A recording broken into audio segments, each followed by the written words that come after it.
So, anuman ibato mo dyan, mga minamahal, sa isang Kristyano, anuman ang sabihin niya, mga minamahal, usigin man yan.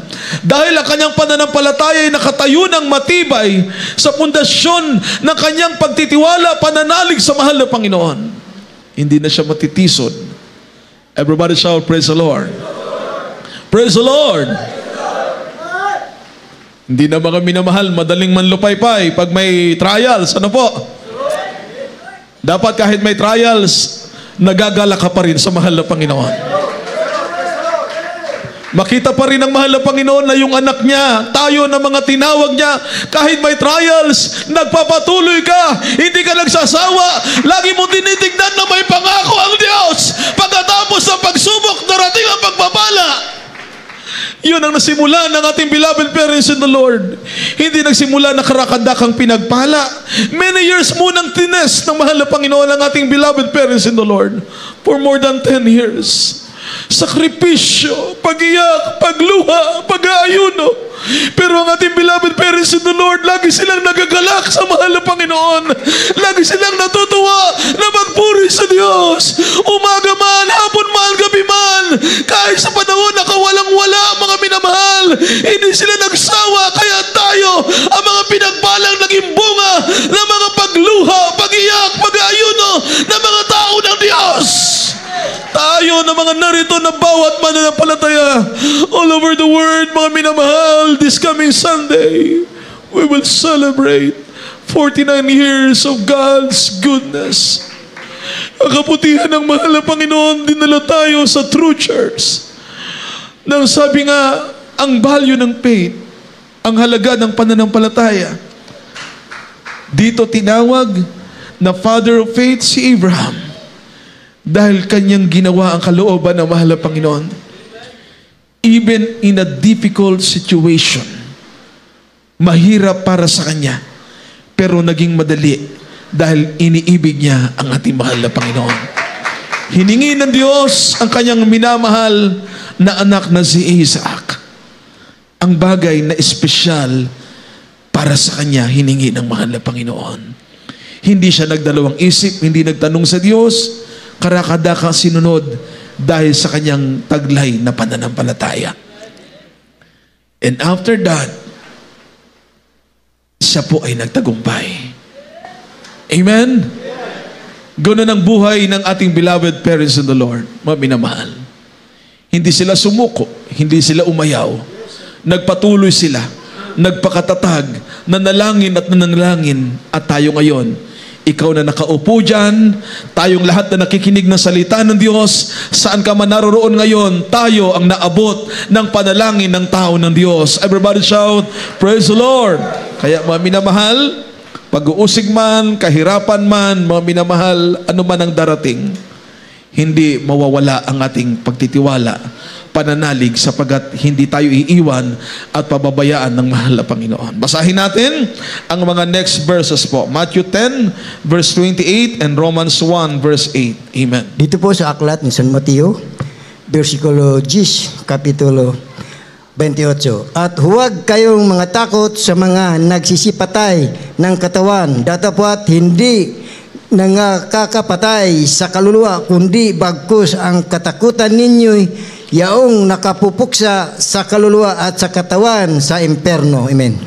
Amen. Praise the Lord. God bless you po.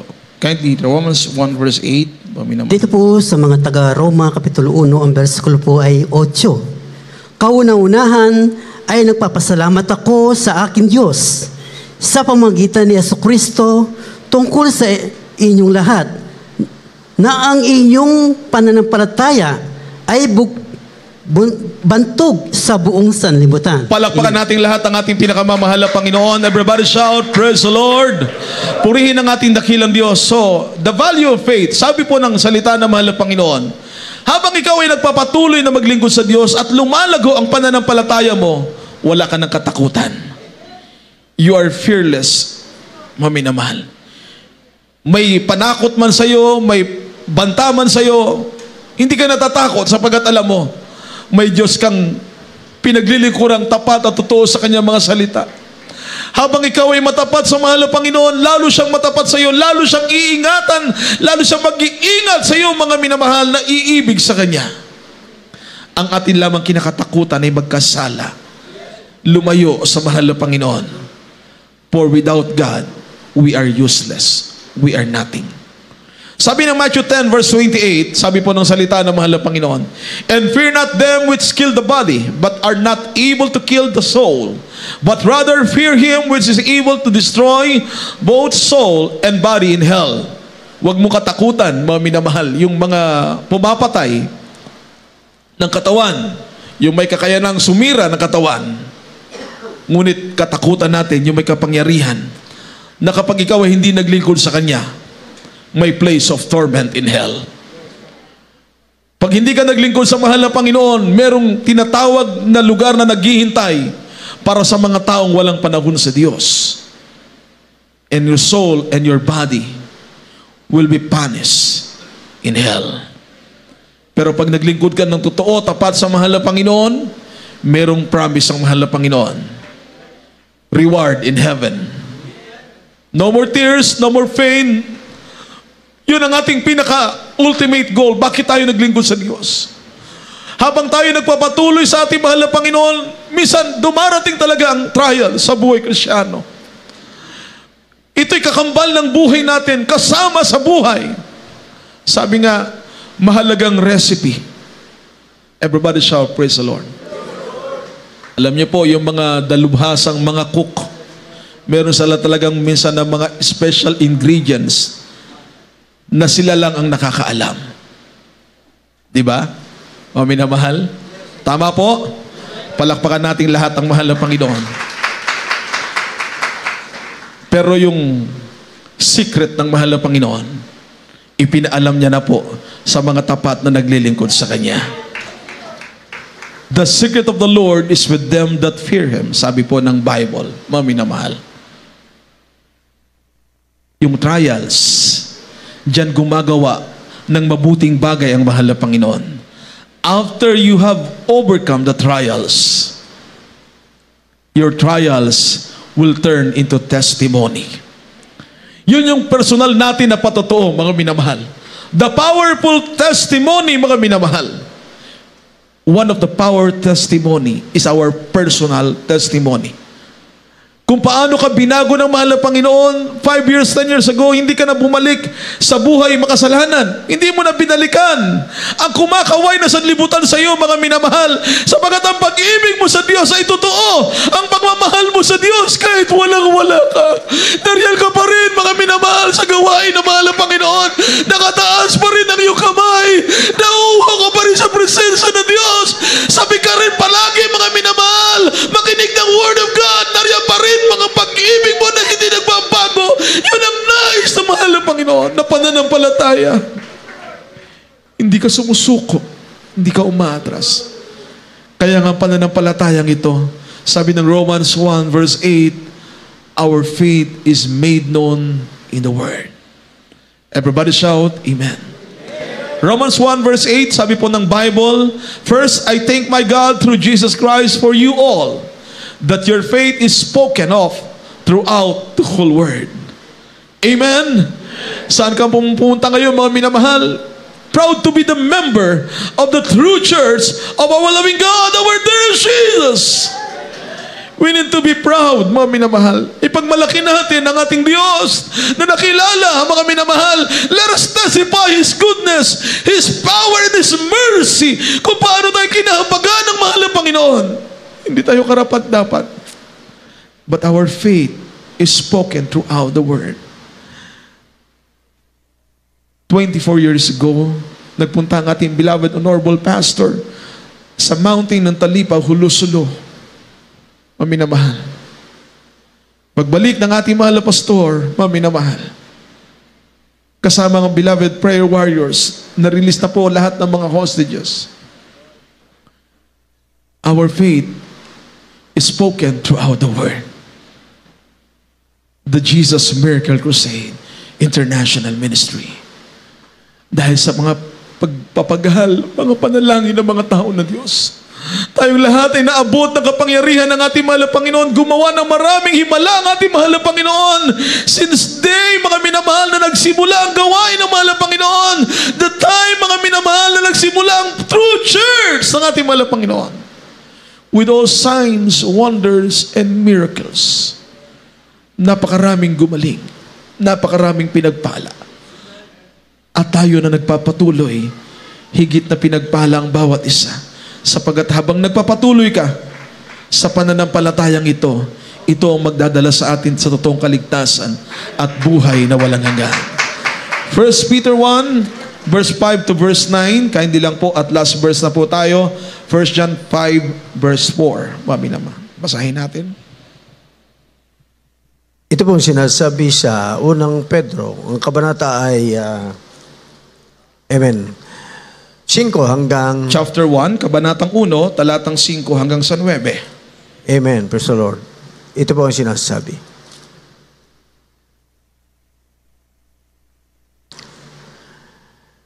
Na sa kapangyarihan ng Diyos ay iniingatan sa pamamagitan ng pananampalataya sa ikaliligtas na nahanda upang ihayag sa huling panahon. Ito ang Diyos na ito ang inyong totoong kinagagalak, bagamat ngayon ay sa sandaling panahon, kung kailangan ay pinalumbay kayo sa mulit-muling pagsubok. 7. Upang ang pagsubok sa inyong pananampalataya na lalong mahalaga kaysa ginto na nasisira, bagamat ito'y sinusubok sa pamamagitan ng apoy, ay masumpungan sa ikapupuri at ikaluluwalhati at ikararangal sa papahayag ni Hesukristo na hindi ninyo nakita ay inyong iniibig, na bagamat ngayon ay hindi ninyo siya nakikita, gayon may inyong sinasampalatayanan na kayo'y nangagagalak na totoo na may galak na di masayod at puspos ng kaluwalhatian. 9. Na inyong tinatanggap ang layunin ng inyong pananampalataya, ang pagkaligtas ng inyong mga kaluluwa. Amen. Praise the Lord. Hallelujah. Palakpakan natin lahat ng ating mahal na Panginoon. Maminamahal. Everybody shout, praise the Lord. The value of faith, maminamahal. Ang salvation, kaligtasan ng ating mga kaluluwa, the greatest matter of importance. Wala nang pinakamahalagang bagay sa lahat ng bagay na mahalaga, kundi ang kaligtasan ng ating mga kaluluwa. Kaya our faith standeth sure, mga minamahal. Ang pananampalataya ng tunay na umiibig sa ating mahal na Panginoon. Ang bawat isa na tinuruang magtiwala sa Diyos, manalig sa mahal na Panginoon. Amen? Everybody shout, praise the Lord. O minamahal, nabubuhay tayo sa himala na mahal na Panginoon. Ang sabi po ng ating nabasa, iniingatan ng pagkaligtas ng ating mga kaluluwa. Sabi po ng 1 Peter chapter 1 verse 5, mga minamahal, who are kept by the power of God through faith unto salvation, ready to be revealed in the last time. Yan po, mga minamahal, sabi ng Bible. Nahahanda ito, mga minamahal, sa huling mga panahon because we are in the last days po. Nasa huling mga panahon na tayo. If you introduce our loving God, our dear Jesus, if we testify Him, mga minamahal, yan ang kailangan ngayon. Yan ang dapat na marinig ng mundo, mga minamahal. Ang kapangyarihan ng ating mahal na Panginoon, ang ating mabuting Diyos, na kahit anong sama ng tao, merong Diyos na handang magbago ng kanyang buhay. Kung siya'y hopeless na, mga minamahal, wala ng pag-asa. Meron pa rin pag-asa sapagat merong Diyos na nagmamahal sa tao. Merong Diyos na makapangyarihan na kapag ikaw ay lalapit sa mahal na Panginoon, naghirap ka na sa iyong karamdaman, wala ka na, mga minamahal, malalapitan, narito ang ating mahal na Panginoon sa panalagawain ng Jesus Miracle Crusade International Ministry. Mahal tayo ng Diyos. Sabi ng verse 9, chapter 1, mga minamahal, sabi po ng salita ng Diyos, receiving the end of your faith, even the salvation of your souls. Yung faith natin, mga minamahal, pag nandun ka na sa langit, sa piling ng mahal na Panginoon, araw-araw nating pupurihin, pasasalamatan ang ating mabait na Diyos, sasambahin ang mahal na Panginoon.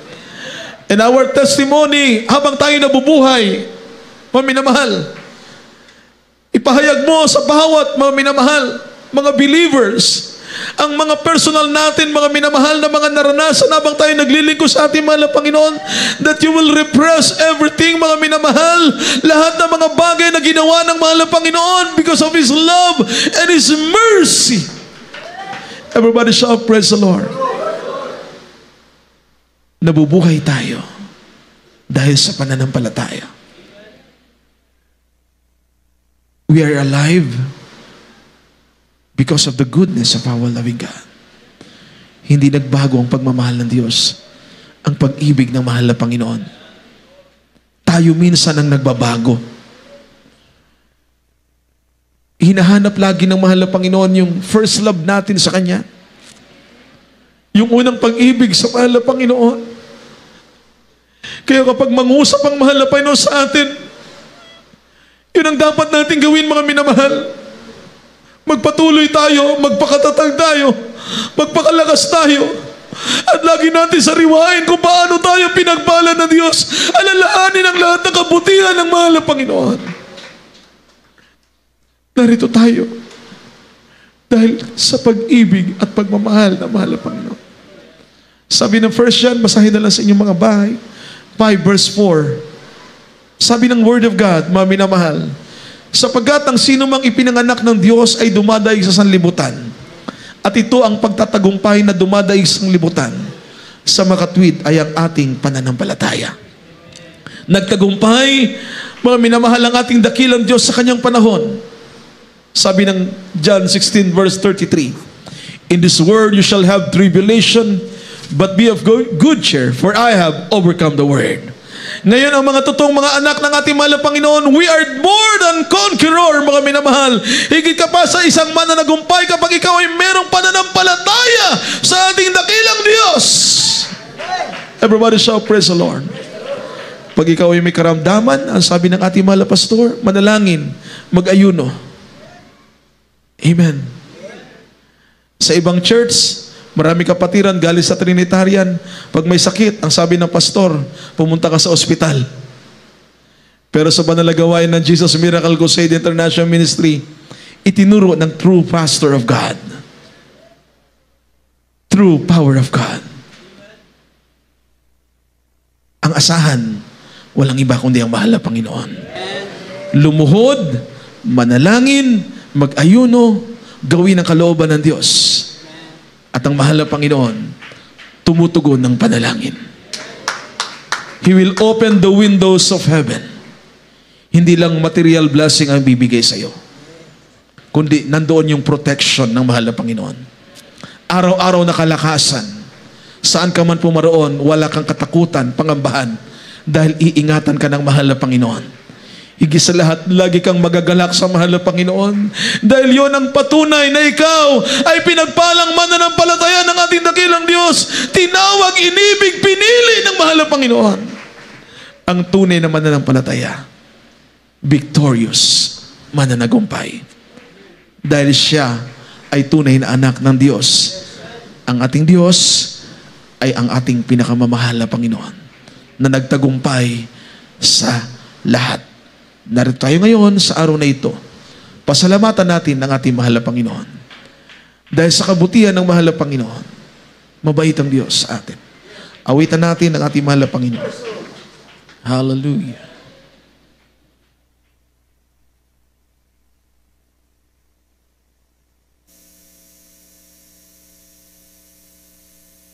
Ang kanyang kapangyarihan,